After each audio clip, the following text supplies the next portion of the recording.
How's it going, fam? Welcome back to Erica's EDC, and today we are looking at some new stuff that came in for the channel. These were all birthday presents. We have a lot of really cool stuff to look at today, so I figured I would show you guys. Haven't made a video in a while. Sorry about that, I've just been crazy busy, but we have some interesting stuff to talk about today. Let's do this first, because I am very excited about this. So this right here came from my friend Josh, and obviously you could probably tell Michael Richter made the slip for this knife. This is just a beautiful raw leather slip. Go hit up Michael Richter over at Richter Knives on YouTube and Instagram. He is the world's best leather worker. We want him doing this full-time by the end of the year, and we are the ones that are going to get him there. So go fill up his books, contact him on Instagram. I will link his YouTube down in the description below. He's absolutely awesome. So Josh contacted Mike, had this slip made for me, and then Josh totally redid one of my Sodbuster Juniors. So this originally was a case Sodbuster Junior, and it was in orange pocket worn bone, and I just didn't like it because the covers were two totally different colors. This front one was like super dark, and then the back one was super light, and it just looked off. So I sent it over to him, and I was just like, hey, have fun with it, you know, do whatever you want to do with it. And he's been messing around with modding these, and this is what he came up with. So this is vintage natural cross-cut micarta with orange G10 liners. He modded it to have a half stop, brass pins, and the fit and finish is obviously way better than it came from case. And I think this is one of the most beautiful Sodbusters I've ever seen. Centered up completely. Absolutely stunning. Good snap on the open. You can see I've used this already since it came home. This one is in stainless steel. But look at how gorgeous that came out. Oh my goodness. This is an absolute beauty. So these came together from my friend Josh.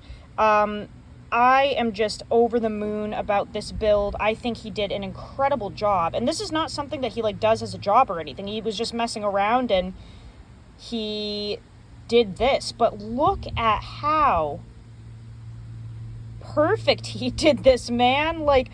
I mean, this looks even better than it came from case. It's gorgeous.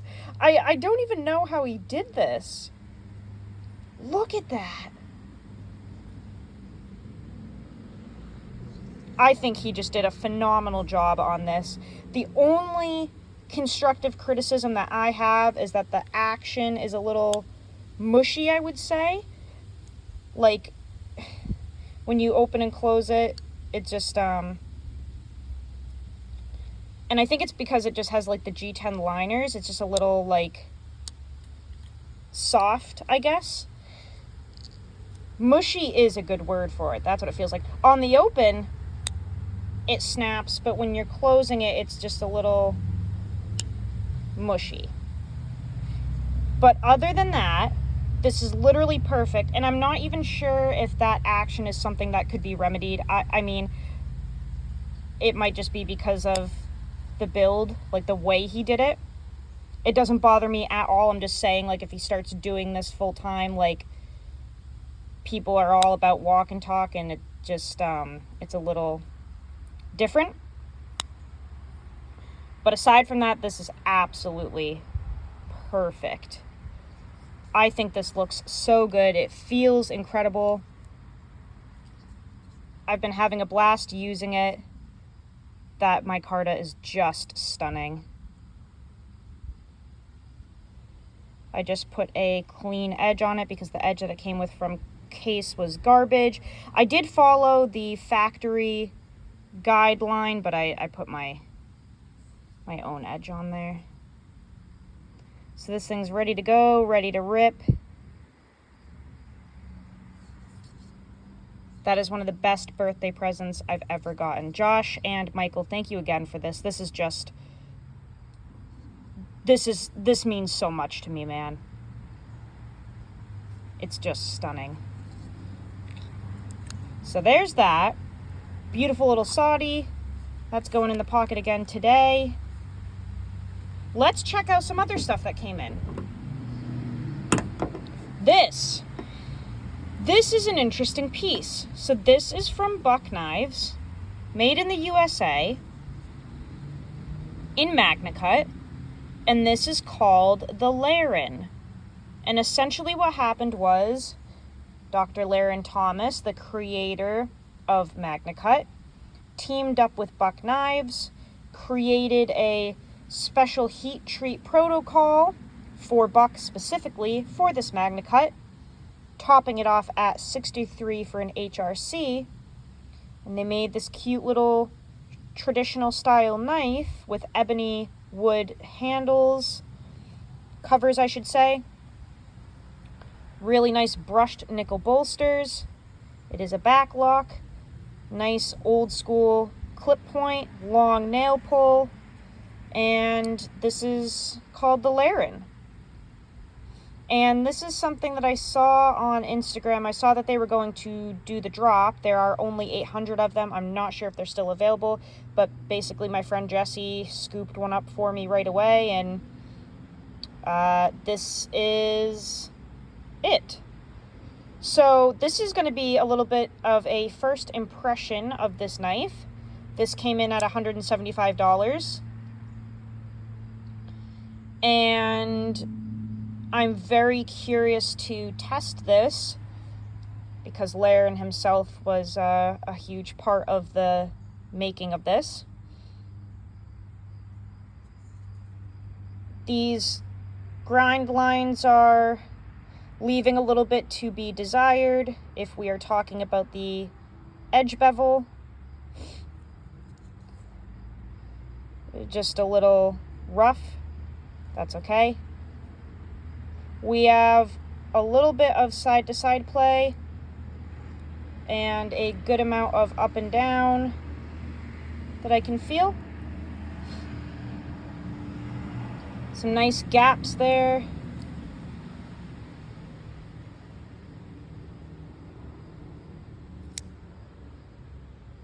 A little bit snappy. Yeah, there are all the gaps.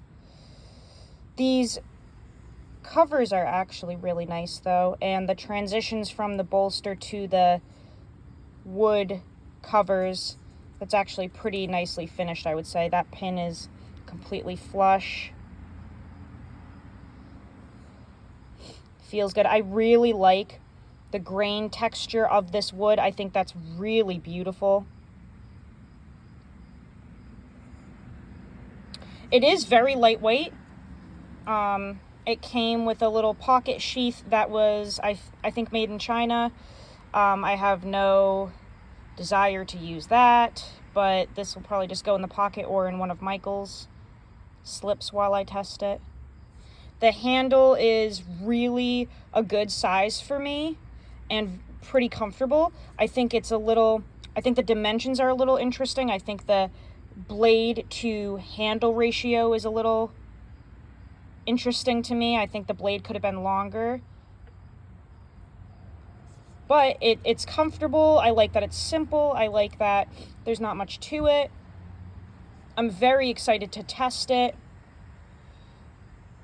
It came with not really the best edge. I shouldn't be able to run my fingers over that. Yeah, really curious to test this. There's a lot of conversation continuing about MAXAMET and where we should be running it at, what the best heat treat is for it. So I'm really excited to test this because Larrin himself did this. You know, this is a product of him. So I'm very curious to see how this does, especially up against a custom maker who is working on a MAXAMET knife for me this week. You guys are going to be mind blown by it. I am going to put this up against that one. I'm not going to say what it is yet because I really want it to be a surprise, but we're going to really test some theories about this so-called MagnaCut. And we're just going to see a couple things, I think. But yeah, this will be running up against a custom fixed blade knife from one of the best makers in the world, a very reputable, highly admired maker. So stay tuned for that. But this is the Larrin from Buck Knives. First impressions, it's okay. Now, the last knife. You guys can probably guess what steel this is by the color of the scales. If you guessed K390 from Seki City, Japan, you are correct. This is the LeafJumper, guys. This is a cool little knife. We don't have jimping or anything. It's pretty simple. It has, a palm swell here. Just kind of a little, not little actually. Let's bring in some size comparisons. It's an EDC type knife maybe, but I think it was made for something else. The LeafJumper name, I think, was meant for something, and I'm spacing what it was. That is the LeafJumper next to the Spyderco Native 5 Lightweight, which in my opinion, this is a perfect size EDC knife. I would not really want to go any longer or bigger than that. And the LeafJumper, as you can see, it's a little longer. Really digging that blade length and shape. It's very reminiscent to me of the Sage 5. That's like really looking pretty close to a Sage blade. The handle is what really throws me off. It's pretty long. I think it'll be comfortable for most men because men have larger hands than me. But I do think that this swell is it's kind of in an interesting spot. And it's a little funky feeling for me, because this just doesn't line up for me. If I hold the knife, that's how much is hanging off, and I think this area is supposed to be more in like the center of my palm, but because my hands are so small, it just doesn't quite fit for me. It's really weird not having jimping on a Spyderco knife. That feels very strange. Feels foreign.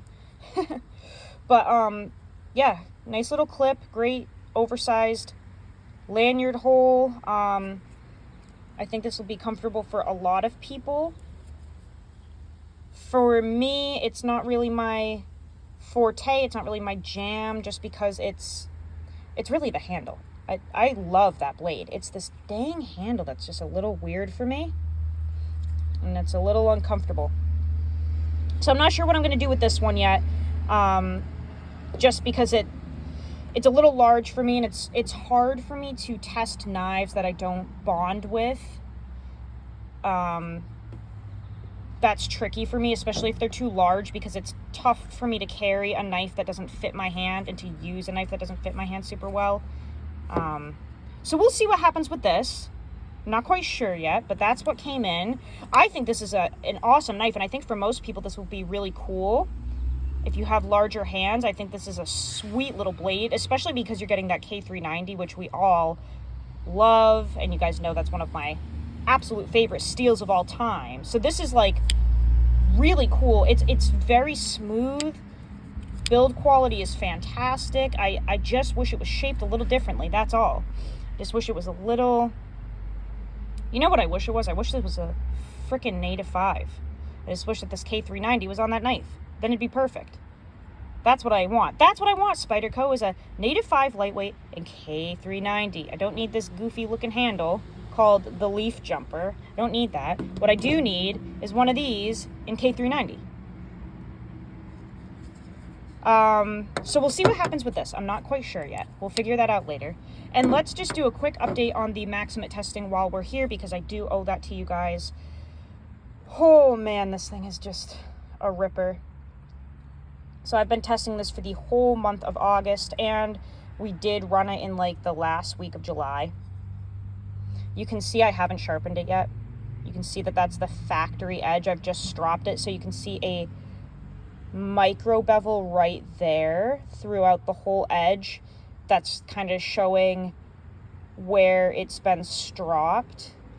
Like I was hitting the strop on the whole edge, but it just really kind of polished away that micro bevel right there. So I still haven't sharpened this, and I need to now because it's pretty toasty. and I think we have some flat spots. But this ran for that entire time, being stropped twice, being used all day, every day, through cardboard, like especially, only being stropped twice in 3 weeks. That's absolutely mind-blowing to me. It's picked up a really gorgeous natural patina. None of this is forced. This is all just from use. We do have some rust spots that ended up showing up, but they're kind of wearing away. I think that's blood. I think that's from dog food in there, like congealed blood. The edge retention on this is just absolutely wild. I could not believe that it went that long, only being stropped 2 times, not even getting a fresh edge, and being run through just like mounds of cardboard every day at work. So MAXAMET is just proving to be absolutely insane. If you are looking for ultimate king of edge retention, this is it. I am going to do a sharpening on this because it just needs it, and we'll see how that goes. I'm going to use my diamond stones, put a nice fresh edge on there. By the way, this was not from a knife, if you were wondering. I was playing with my dog. He didn't get me. I just somehow busted my finger open when I was doing his training this morning. So there's the MAXAMET update. I will do the sharpening and then get back to you guys on how that went. And at the end of the testing for that, I will do a huge comparison between like this, Rex 45, K390, MagnaCut, just like a huge overview of how this compares to some other reputable high edge retention steels. But I think that's it, guys. That's all I've got for you guys today. Just wanted to show you some new sweet blades. Yeah, man. Cool stuff. Lots of cool stuff. Oh, by the way, real quick before I go, I've had this for like, I don't even know how many years, maybe 6 or something. This is a little DC4 stone, and I just want to let you guys know, if you're looking for a little pocket sharpener for like your work truck or something to touch up your blades while you're on the go, this is fantastic. I actually used this to do the entire new edge on this knife this morning. I didn't pull out all my stones and my holder and everything. I sat outside because it's so gorgeous here in New Hampshire today, and I did that edge. I did that edge on that stone. Literally just like holding this in my hand and just whoosh, whoosh, whoosh. So this is a really nice stone. We have a diamond side and a ceramic side. This is very soft. This is your honing side, your polishing side. This is to do your edge, to redo it. Really, really great stone. I highly recommend it. And then I just ran it over the strop a couple times. This is just a homemade one from Fletcher over at All Things Knives. He sent this to me quite a while ago, but I did 9 micron and 1 micron. That's where it gave that little bit of glimmer that you're seeing. But yeah, you can absolutely do a freehand edge on a pocket stone just holding it. If it's a good quality stone and it fits your hand well. That whole edge was redone on my knee with a pocket stone. Freehand. So, I just wanted to throw that out there. But guys, that's all of the stuff that I wanted to show you today. I hope you have an awesome day. I hope that you go use your shit. Learn how to sharpen your knives. I will see you guys on the next video. I love you all so much. I especially love Josh. I especially love Michael Richter. And I especially love T. You know that I'm talking to you, T. I love you, man. I hope you feel better. I love you very much. But I love all of you guys. I will see you on the next video. Take care.